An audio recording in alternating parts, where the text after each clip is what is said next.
Hey, Jill's getting ready to put on the leg stocks because she's been a bad girl. There she goes.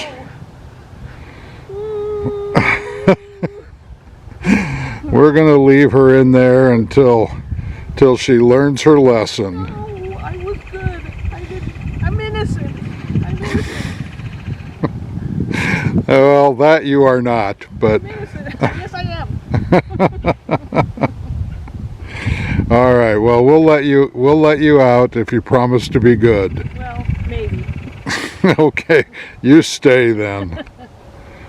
Hi, I'm Jill. And I'm John. And we're the geezers on the go. Go, go, go!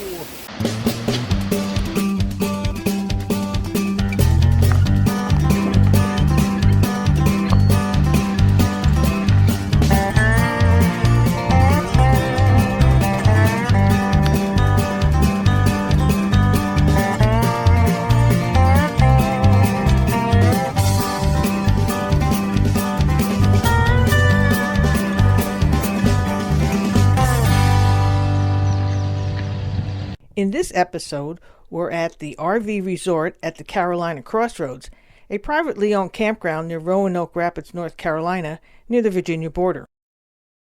It's got 80 huge sites, most of them pull-throughs with full hookups, a friendly staff, and lots of amenities. And it's a favorite stop-off on our way south for the winter. We'll also visit the Roanoke River and part of the Underground Railroad Trail. And finally, we'll take a run out to historic Halifax, where John wound up in stocks too. But first, the campground. This again is RV Resort at the Carolina Crossroads. It's near Roanoke Rapids, North Carolina, right on the Virginia border. And this is one of our favorite sites. This is P8, because we have a little gazebo. And all the sites here are full hookups. They're all pull-throughs. And like I said, just a few minutes off Highway 95, so it's a good stopping point, to get your stuff together. And we like to keep our trailer here for a couple months in the winter time before coming down for our snowbirding trip. They also offer some sites, seasonal sites or daily, monthly sites here too. But it's a great place. It also has a dog park, has a pool in season, also has some mini golf. Just a good place. This site we like because we have a nice gazebo here. Nice and spacious, as they might say. And the whole place is surrounded by trees. And we have this nice bush here.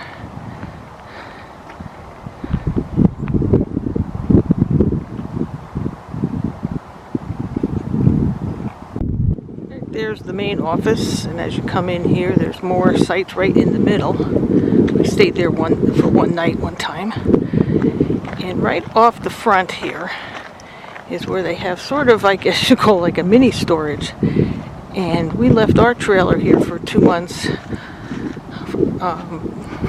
before coming back down for our snowbirding season. And they're very reasonable. And you can do it by the week or by the month. And it's not a very big spot. They just don't accommodate a large amount of storage, but we're in that spot now that's empty. And everything looked good when we got back, so we're very happy. It's not too busy right now. It's about mid-January, but we were here back in November and the place was pretty full, because a lot of the snowbirders start heading down south, plus there was a hurricane happened to be coming through, so it was pretty busy. And the person on the front desk said that sometimes that time of year and in spring when people are coming back, they get kind of busy. So that time of year you might really need to call and check on a reservation. But most of the time, other times we've been here, you don't really need one. They also offer here some cabins. So you could, if you wanted to meet somebody here camping or whatever, and they didn't have a rig, they could stay here at one of the cabins. There's also a really nice laundry room and shower room, even though there are full hookups here, so you can use those facilities too. Although not open right now because it is January. They do have a pool here, and there's also a hot tub. And if you came with a group, there's a big meeting hall and a game room. And if you had kids and they get a little bored just staying overnight, not or for a day or two, they do have some mini golf. So it's just a little 9-hole putt-putt course, but it would keep kids busy for a little while. They also offer to fill propane tanks here too. So full service. We've stayed here a bunch of times going up and down the coast, and this was one of the spots we chose in 2021. We're in spot D5, and it's probably the little nicer one. It's right at the end, has some trees. So I guess that when it gets hot around here, at least you get some shade. Cheers to John with his beer. And this place also there's a dog run over here for those who have pets. Go do whatever you want to do. Now you're confused, right? Yeah, now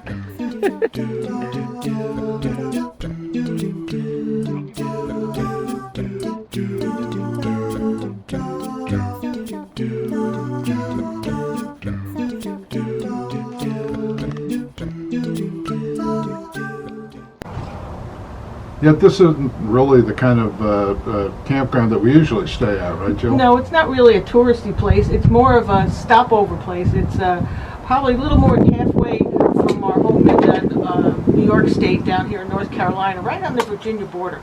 Yeah, and we leave our trailer down here in October, November, December, and Right. store it until we come down in January and start our trip around the south. Yeah, our snowbird trip. And it's a great little place. I said right off the highway, and they're all pull-through sites. They all have full hookups, and they're very friendly here, and it's just And helpful. And it really isn't very expensive. No. What did and we it's pay? a little more than $45 to $50, depending how many times you come. We get a little discount because we've been here before. And you get like Jill said, full hookups. Plus they have cable TV. They have a Right. pool here. They have a playground. They have mini golf. And you're only about 10 minutes from downtown Roanoke Rapids, where there's all kinds of stores and restaurants. And restaurants and stuff. Yeah, and there are some other things to do in this area. The Roanoke River Right, you go is fishing in this and- area, and we found ourselves a little historic district, Yeah, right. Yeah, they're called the Halifax Historic District. It's a little less than 10 miles from here. We've been here, I don't know, half a dozen times at least, and we've never known it was there. So Never today, really searched the area. no, right? we just usually come here, get our trailer, and then keep on going. But this time we thought, well, we had a little extra time. Let's go see Halifax. So we're going to take you out and show you the historic area in Halifax, and it's kind of where the revolution started. Yeah, it was one of the first towns to sign a declaration that said, yes, we want our independence from England. Yeah. So we're going to take you out there, and let's go have a look. Okay. The nearby Roanoke River is well known locally for its fishing. It's stocked with trout and also has bass, panfish, and trophy catfish. And there's also an important bit of history associated with it.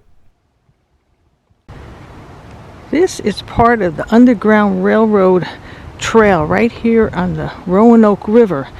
And they said they did a lot of business, met here, and used this river a lot as a transport base for escaping slaves. And they'd come down here, get out into the river, and hopefully escape. We're in the historic town of Halifax, which is only about 5-6 miles from our campground at RV Crossroads in Roanoke, North Carolina. And we've been through this area a bunch of times and never visited anything. And it's a little historic town. It's one of the founding places of the American Revolution. They were one of the first towns to sign a agreement that said, yes, we want our independence. Who knew? Okay, this is the grounds of the historic Halifax. There's a couple different buildings here. There's a jail. There's a house, and then there's this tree. Got some interesting looks. And it's just a sort of a walking tour. You can walk around the grounds here. There's picnic tables. And then there's some gardens over here. We're in the jail now, and here's what one of the cells looks like.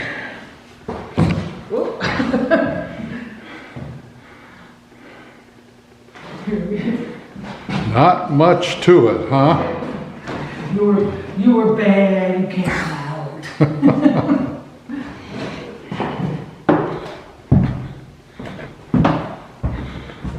You can't tell from the video, but it's very cold in here. Well, maybe there's some rum in here. Somebody drank it all. I'm sure I'd put my nose in there. I'm not sure what that was actually used for.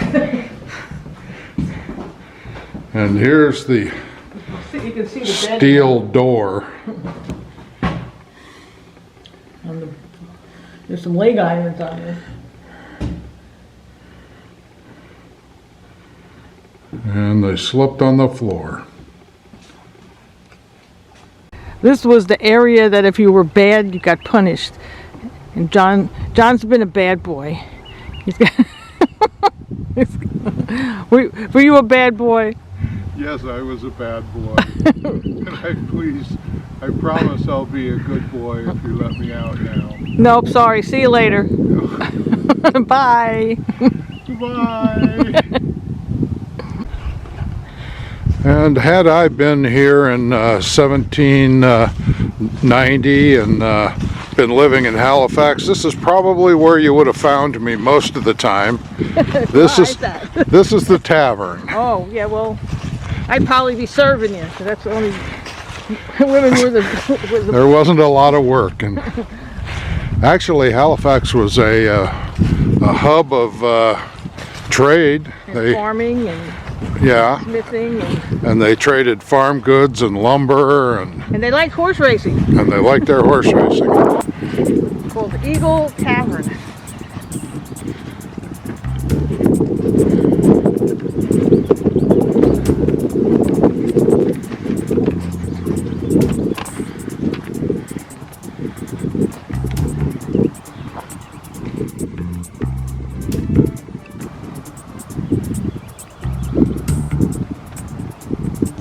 This is the interior of the tavern. It's a lot of displays and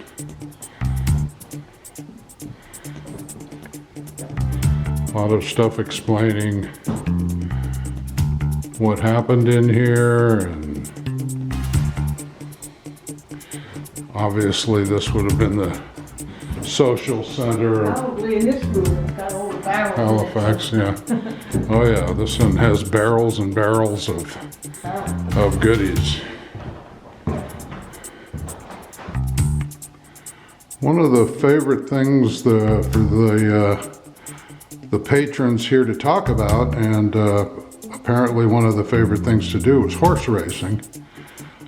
They also enjoyed a sport that we don't condone much anymore, and that's cockfighting.